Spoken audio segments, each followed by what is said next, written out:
Hello students, आज हम class 9th का चैप्टर 5 पढ़ेंगे, एक्सप्लोरिंग मिक्सचर सेपरेशन। मिक्सचर्स को कैसे सेपरेट किया जाता है।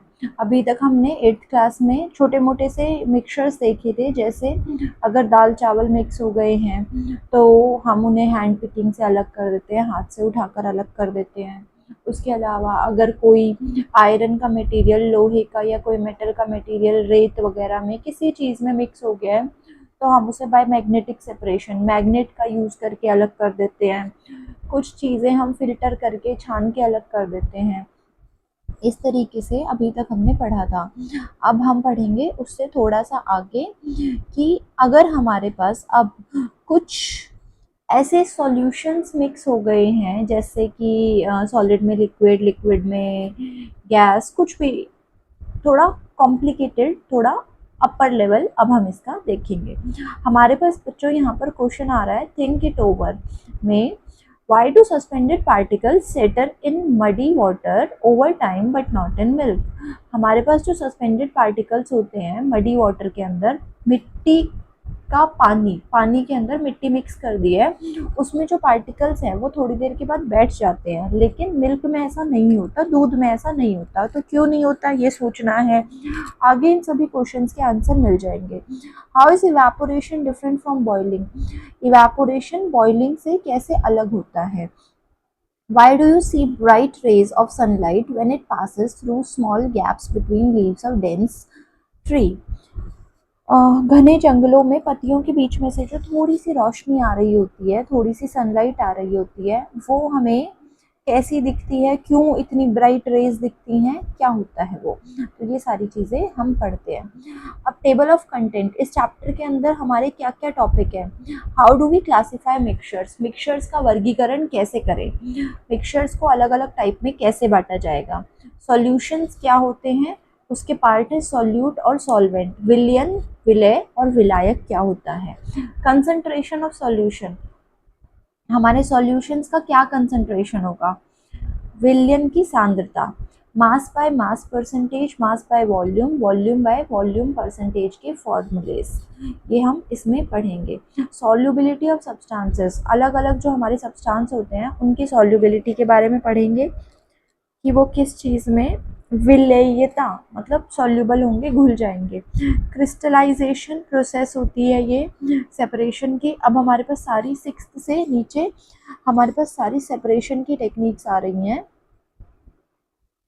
यहाँ पर ये क्रिस्टलाइजेशन, क्रिस्टलाइजेशन से नीचे डिस्टिलेशन, डिस्टिलेशन आसवन, paper chromatography, paper chromatography, separation of immiscible liquids, दो ऐसे लिक्विड्स जो मिक्स नहीं होते अच्छे से, उनको कैसे अलग करेंगे। जैसे तेल में पानी मिक्स नहीं होता है। सब्लिमेशन, उद्वपातन, इन ये सारे मेथड्स हैं, मेथड्स हैं मिक्सचर्स को सेपरेट करने के। उसके बाद 11th नंबर पर आता है हमारा अलॉय। अलॉय के बारे में पढ़ेंगे। मिश्र धातु, सस्पेंशंस, सेंट्रीफ्यूगेशन भी एक मेथड होता है मिक्सचर्स को अलग करने का।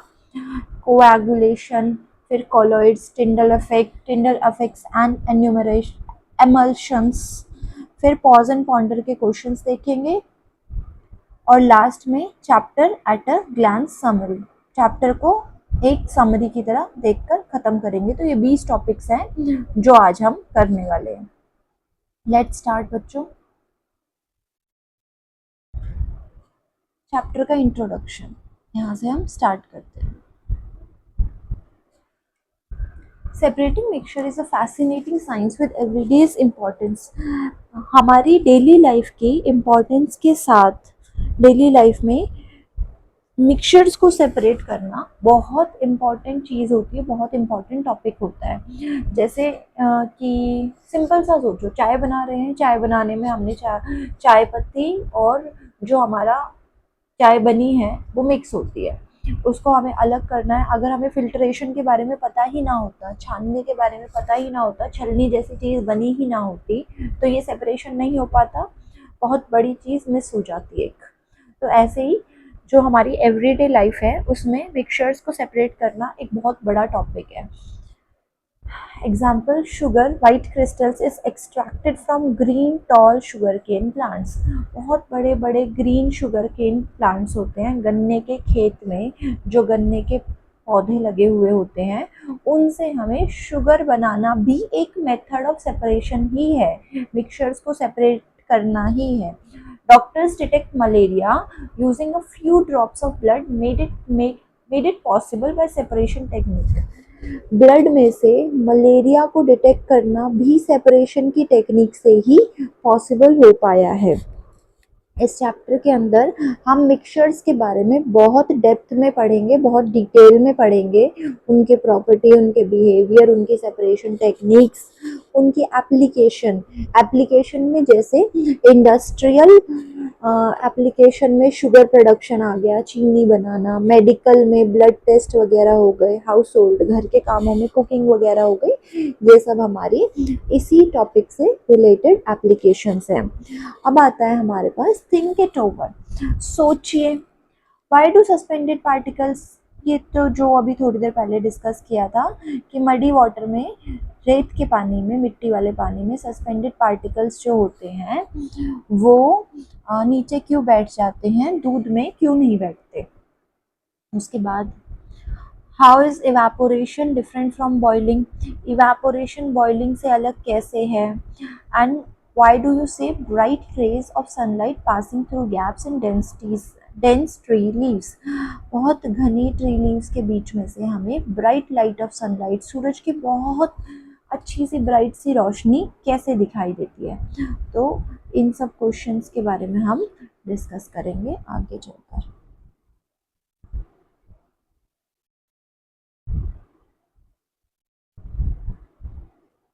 अब यही सारी चीज़ें ना बेटा हिंदी में भी दे रखी हैं, बिल्कुल डिट्टो सेम है. जो बच्चा हिंदी में पढ़ना चाहता है वो हिंदी में इसको साथ साथ रीड करते चले. वही सेम चीज़ें बताई हैं. डॉक्टर जो है वो खून में से मलेरिया की बूंदें, खून के कुछ बूंदों में से मलेरिया का कैसे पता लगाता है. हम मिश्रण के पृथक करने की विधियां देखेंगे, औद्योगिक उपयोग, चीनी बनाना, रक्त परीक्षण, खाना बनाना, ये सब कुछ भी हम इसमें देखेंगे.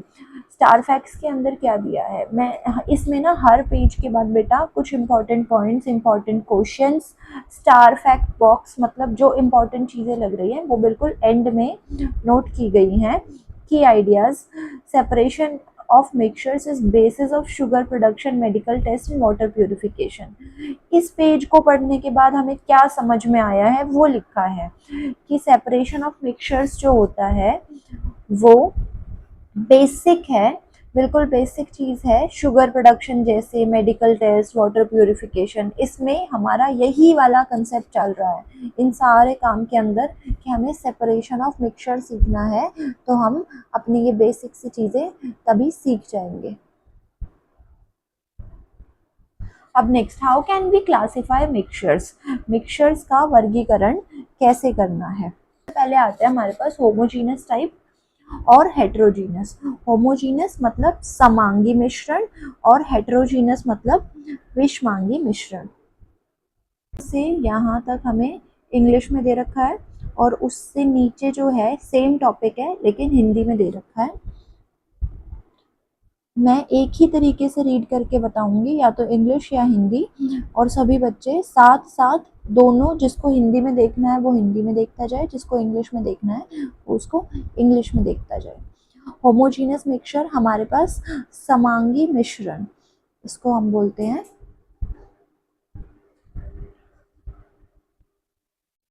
Uniform composition through out, same in every part. अब ये होमोजीनस और हेट्रोजीनस होता क्या है. अच्छा, अपनी डेली लाइफ से एक एग्जांपल लेते हैं. नींबू पानी बनाया है हमने. नींबू पानी जो है वो पूरा का पूरा थ्रू आउट, उसमें से कहीं से भी अगर हम थोड़ा सा भी कुछ भी बाहर निकालते हैं, एक बूंद कहीं ऊपर से निकाल लिया, बीच में से निकाल लिया, ड्रॉपर से एंड में से निकाल लिया, सब जगह पर अगर हमने उसे अच्छे से घोला है तो वो एक बहुत अच्छा मिक्सचर बन जाता है. उसमें कहीं भी ज़्यादा कम नहीं होता. लेकिन अगर मैं कहूँ कि मैंने पानी के अंदर मिट्टी मिला दी है या फिर पानी के अंदर तेल मिला दिया है, उसको मैं कितना ही घोल के अच्छे से रख लूँ, लेकिन फिर भी वो तेल जो होगा ऊपर की तरफ तैरता हुआ अलग से दिखाई देगा। वो सारा का सारा अगर हम उसे ड्रॉपर से निकालने की कोशिश करेंगे तो सारा तेल ऊपर से अलग निकलेगा और नीचे वाले पोर्शन में हमारे पास पानी पानी होगा, तेल नहीं होगा। ऐसे ही मिट्टी वाला पानी ऊपर के पोर्शन में सारा का सारा देखो, जैसे हमारे पास यहाँ पर सारा तेल इकट्ठा हो जाएगा और नीचे हमारा ये पानी होगा। ऐसे ही अगर मैं लिक्विड मिट्टी वाले पानी की बात करूँ तो सारी मिट्टी जो है वो नीचे जमा हो जाएगी और ऊपर पानी रहेगा, थोड़ा सा क्लियर वाटर रहेगा, थोड़ा बहुत धुंधला होगा लेकिन वो कलर डिफरेंस होगा, मिट्टी ज़्यादातर सारी नीचे बैठ जाएगी।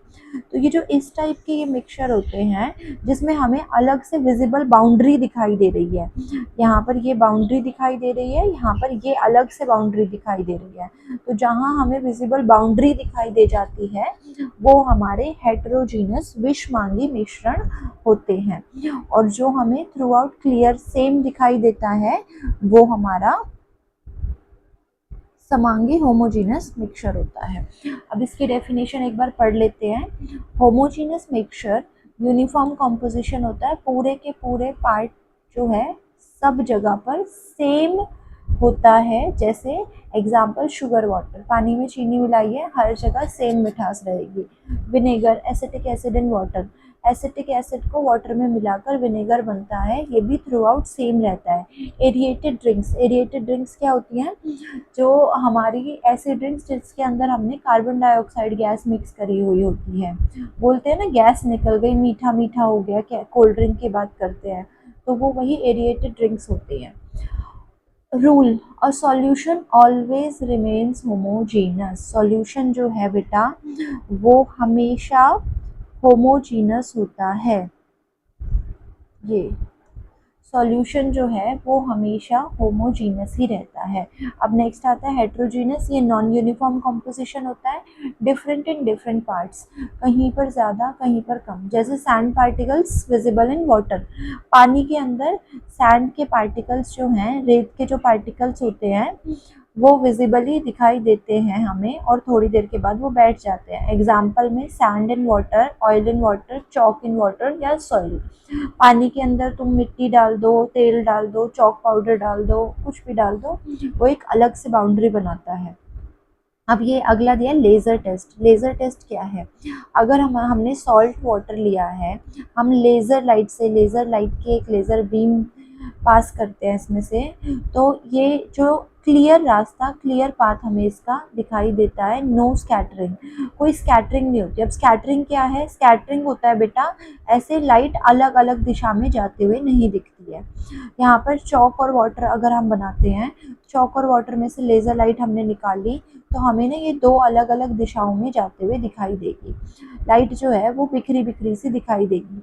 और अगर हम मिल्क और वाटर भी लेते हैं तब भी हमें ये जो लाइट है ये दो दिशाओं में जाते हुए, दो से ज़्यादा मतलब अलग अलग डायरेक्शंस में हमें जाते हुए दिखाई देगी। तो ये हमारा लेज़र टेस्ट कहलाता है। हिंदी में भी बेटा यही सारी चीज़ें सेम लिखी हुई हैं। समांगी मिश्रण के बारे में लिखा है, विषमांगी मिश्रण के बारे में लिखा है, इसको रीड कर लेंगे। बिल्कुल सेम डिट्टो जो बताया था वही है। Important points, important note box में क्या है? Is oil plus water homogeneous और हेट्रोजीनस? आप सोच के बताओ, ऑयल और वाटर जो है वो होमोजीनस होगा या फिर हेट्रोजीनस होगा?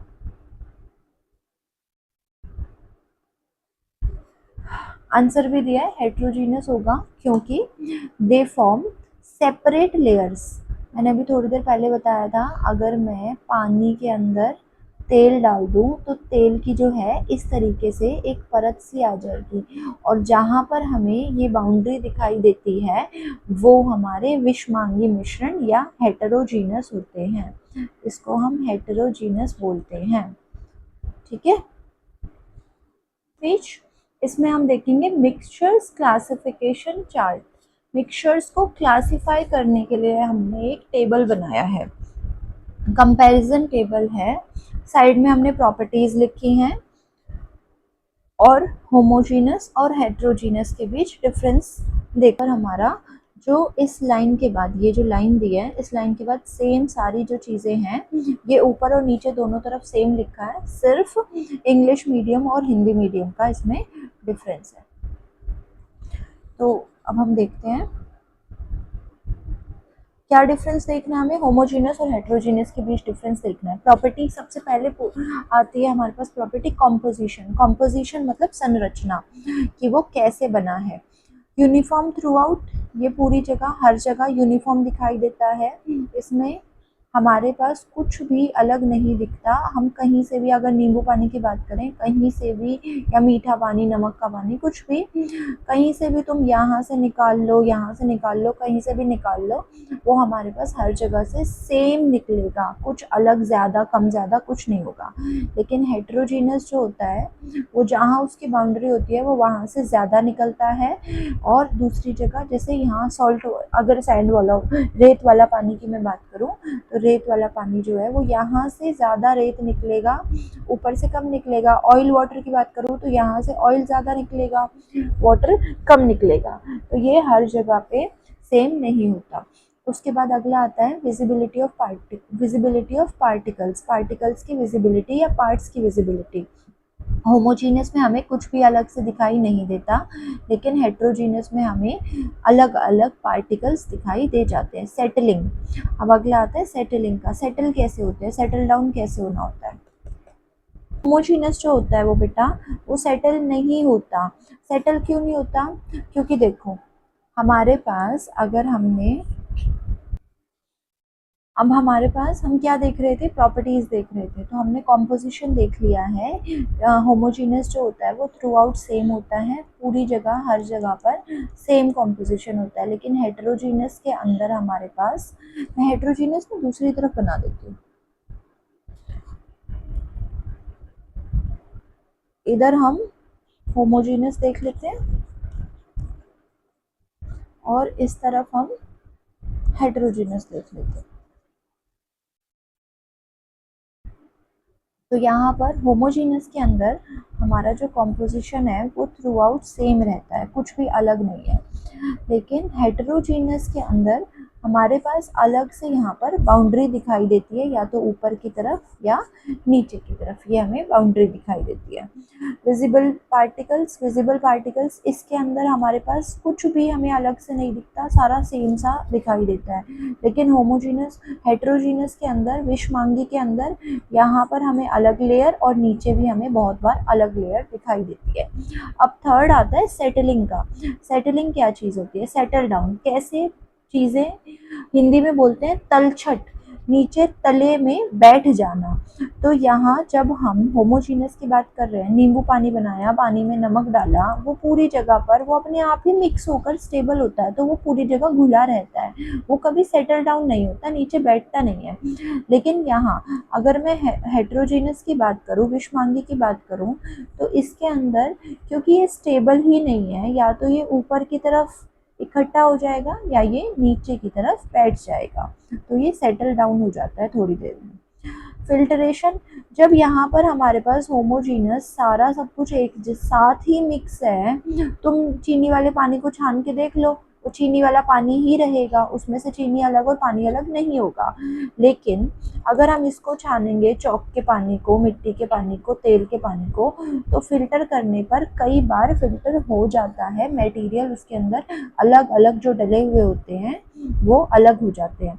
अदर नेम, इनके दूसरे नाम क्या है, इसको सॉल्यूशन बोला जाता है, इसको हेटेरोजीनियस को, विषमांगी को हम मिक्सचर, सस्पेंशन या कोलोइड कुछ भी बोल सकते हैं। इनके एग्जाम्पल, शुगर प्लस वाटर, पानी में शुगर डाल दी, नमक डाल दिया, कुछ भी, और विनेगर एसिटिक एसिड को पानी में डालकर बनता है। हेटेरोजीनियस में पानी के अंदर रेत डाल दिया, तेल डाल दिया, ये होता है। तो क्लासिफिकेशन बॉक्स में इसमें क्या दिया है, क्लासिफाई करें होमोजीनियस, हेट्रोजीनियस। अच्छा, टिक लगाना है अगर होमोजीनियस है तो, क्रॉस लगाना है अगर हेट्रोजीनियस है तो। सॉल्ट सॉल्यूशन क्या है, होमोजीनियस, थ्रू आउट सेम रहता है तो टिक लगा दिया। मिल्क होमोजीनियस नहीं है, क्रॉस कर दिया। एयर होमोजीनियस होती है, हर जगह से सेम होती है। ब्लड सेम नहीं होता। ब्रास है मेटल का अलॉय, वो हर जगह से सेम होता है। मडी वाटर, मिट्टी का पानी हर जगह से सेम नहीं होता, तो क्रॉस लगा दिया। एरिएटेड ड्रिंक्स, पानी के अंदर या फिर किसी और लिक्विड के अंदर कार्बन डाइऑक्साइड मिक्स किया जाता है, तो ये हर जगह से सेम होता है। स्मोक, धुआं, धुआं हर जगह से सेम नहीं होता, कहीं ज़्यादा कहीं कम ये होता रहता है। तो ये सारी चीज़ें हम इसमें देख रहे हैं। अब यहाँ पर ना हमारे कुछ वर्ड्स आए हैं, कोलोइड आया है, सस्पेंशंस आए हैं, ये कुछ शब्द आए हैं, इसको अब हम आगे देखेंगे। हिंदी में भी बच्चों रीड कर लेना, बिल्कुल सेम टू सेम है। एक सेकेंड, हमारे पास कुछ स्टार फैक्ट्स लिखे हुए थे। Remember, all the solutions are homogeneous, but not all homogeneous mixtures are solution in everyday language. अब ये क्या बोल दिया, इसमें बोला गया है कि सभी सॉल्यूशंस जो हैं वो होमोजीनस होते हैं, सभी सॉल्यूशंस होमोजीनस होते हैं, लेकिन सभी होमोजीनस मिक्सचर सॉल्यूशन नहीं होते। सभी सॉल्यूशंस तो मिक्सचर होंगे, सॉरी सभी सॉल्यूशंस तो होमोजीनस होंगे, लेकिन सभी होमोजीनस मिक्सचर्स सॉल्यूशन नहीं होंगे। अब इसे हम आगे देखेंगे, इसके एग्जांपल्स हम आगे देखते जाएंगे, तो ये चीज़ें हमें समझ में आ जाएंगी।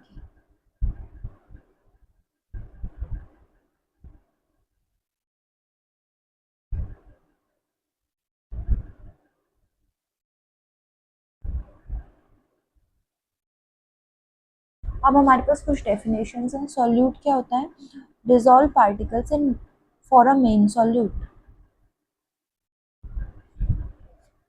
देखो सिंपल सी भाषा में सबसे पहले हम ये देखते हैं, हमने छोटी क्लास में ये देखा था, ऐसे करके बनाते थे, चम्मच बनाते थे, चम्मच से ऊपर से नमक डलता था। अब जो कम अमाउंट में डलता था वो होता था हमारा सॉल्यूट, और किसके अंदर डल रहा है? ज़्यादातर पानी के अंदर डालते थे, तो ये पानी हमारा हो जाता था सॉल्वेंट। क्या होता था बच्चों? सॉल्वेंट। और इन दोनों को, सॉल्यूट प्लस सॉल्वेंट को मिलाकर हमारे पास क्या बनता था? सॉल्यूशन। तो यही हमें यहाँ पर दिया है, सॉल्यूट की डेफिनेशन, सॉल्वेंट की और सॉल्यूशन की। Dissolve particles for main solute, dissolve particles जो चीज़ें इसके अंदर घुल रही हैं वो होती हैं सॉल्यूट।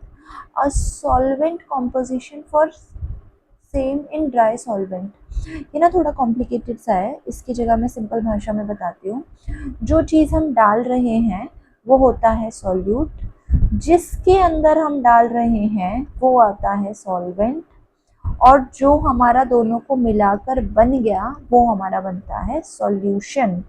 अब ये जो सॉल्यूशन है इसका बेटा हमेशा एक कंसंट्रेशन होता है, मतलब तुमने सॉल्यूट कितना डाला है। बहुत ज़्यादा, जैसे एग्जांपल लेते हैं चीनी का पानी, अगर पानी के अंदर मैंने चीनी डाल दी, बहुत ज़्यादा डाल दी, तो ये बहुत गाढ़ा गाढ़ा सा बन जाएगा, तो इसका कंसंट्रेशन बहुत हाई रहेगा। लेकिन अगर मैं बहुत थोड़ी सी चीनी बहुत थोड़ा सा डालती हूँ तो इसमें बहुत थोड़ा सा कंसंट्रेशन रहेगा, हम ये बोलते हैं। तो ये थोड़ा सा डिफरेंस आ जाता है इसमें। यहाँ पर थोड़ी बहुत स्पेलिंग मिस्टेक है, तो ये चीज़ें इधर से मत नोट करना, ये सिर्फ इतना सा समझ लेना कि जो चीज़ हम डाल रहे हैं, कम मात्रा में डाल रहे हैं, वो आता है हमारा सॉल्यूट, जिसके अंदर हम डाल रहे हैं वो आता है हमारा सॉल्वेंट, और जो हमारा बन रहा है वो होता है हमारा सॉल्यूशन। यहाँ पर हमें दिया भी है अच्छा आप हिंदी में देख लेते हैं। सॉल्यूट को विलेय बोला जाता है, सॉल्वेंट को विलायक बोला जाता है, और इन दोनों को मिलाकर जो बनता है ये होता है हमारा विलयन। क्या होता है बच्चों? विलयन। Why concentration matters. अब कंसंट्रेशन, सांद्रता, सांद्रता मैटर क्यों करती है, क्यों ज़रूरी होती है? ORS, dissolved particles is called solution in milk. dissolved particles, यहाँ थोड़ी सी मिस्टेक हो रखी है बेटा इन नोट्स में।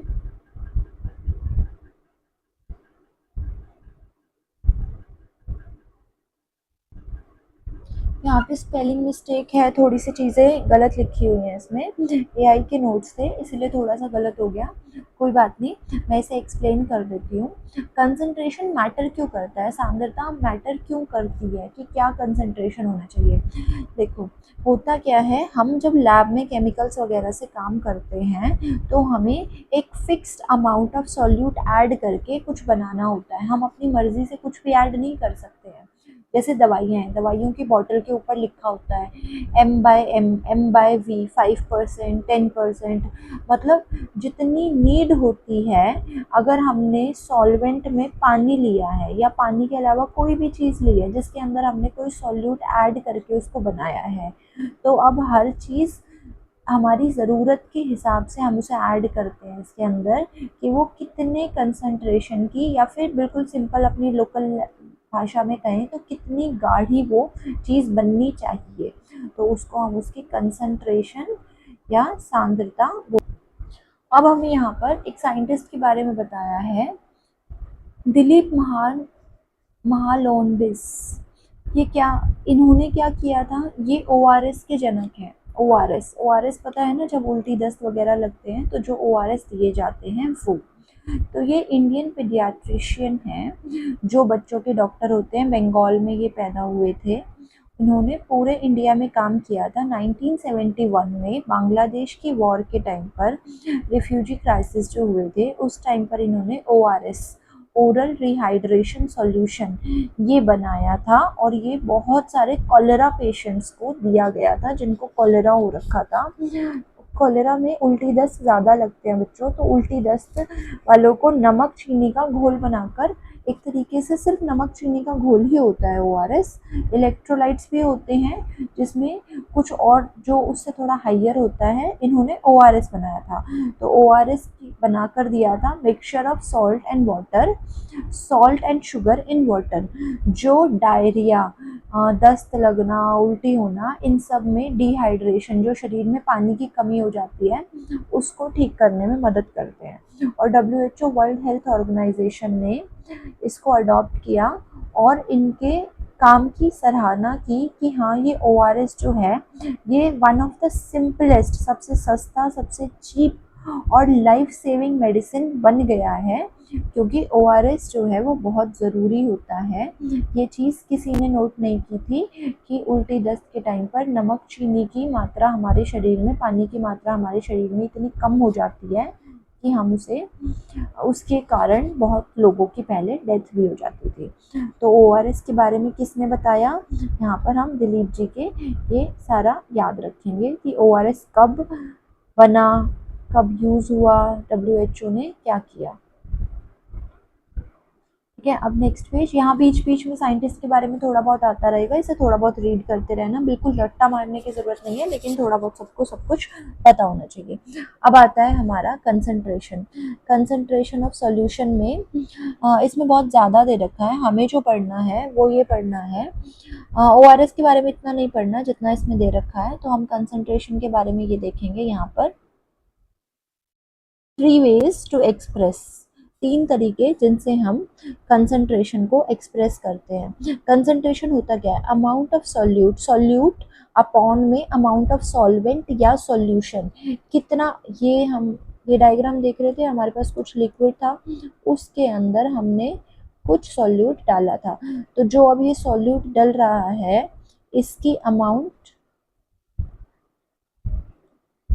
ऑफ सॉल्यूट अपॉन में अमाउंट ऑफ, या तो सॉल्वेंट रखेंगे हम नीचे जिसके अंदर हमने मिक्स किया है ये पानी, या फिर दोनों को मिक्स करने के बाद जो हमारा सॉल्यूशन बनता है वो रखेंगे, अमाउंट ऑफ सॉल्वेंट या अमाउंट ऑफ सॉल्यूशन, ये 2 चीज़ें हम इसमें लिख सकते हैं। तो ये 3 तरीके से डिफाइन किए जाते हैं, mass by mass, mass by volume और volume by volume. Mass by mass क्या है हमारे पास, अब अगर हमें अमाउंट ऑफ सॉल्यूट दिया है वो भी हमें ग्राम में, मास में दिया है, और नीचे जो सॉल्वेंट या सॉल्यूशन दिया है वो भी हमें ग्राम में दिया है, तो ये हमारा जो इससे डिवाइड करके जो आंसर निकलता है वो निकलता है मास by mass percentage, mass by mass percentage. अब यही हमारे पास दूसरा तरीका होता है, ऊपर हमारा सॉल्यूट तो दे दिया जाएगा ग्राम में, मास में, लेकिन हमारा जो सॉल्वेंट या सॉल्यूशन होगा वो हमें ml में दे दिया जाए, तो वो हो जाएगा मास बाय वॉल्यूम परसेंटेज, मास को वॉल्यूम से परसेंटेज निकाला है। और थर्ड लास्ट ऑप्शन होता है हमारा, अगर हमें सॉल्यूट भी वॉल्यूम में दिया है, मतलब ml में दिया है, और सॉल्यूशन और सॉल्वेंट भी ml में, मतलब जैसे एग्जांपल तुम दूध में पानी मिला रहे हो, ठीक है, तुम्हारे पास दूध है, दूध में तुमने पानी मिला दिया, 10 ml पानी मिलाया है तुमने 100 ml दूध के अंदर, तो हमारा इसको जब हम डिवाइड करेंगे, अब डिवाइड करने के बाद हमारा जो आएगा, इसको डिवाइड करने के बाद 10 बाय 100 ml को डिवाइड करने के बाद जो हमारा आंसर आएगा वो हमारा आएगा वॉल्यूम बाय वॉल्यूम परसेंटेज। ठीक है, इसके एग्जांपल्स भी देख लेंगे हम। अब हमारा फर्स्ट आता है मास बाय मास परसेंटेज। इसमें मैंने बताया था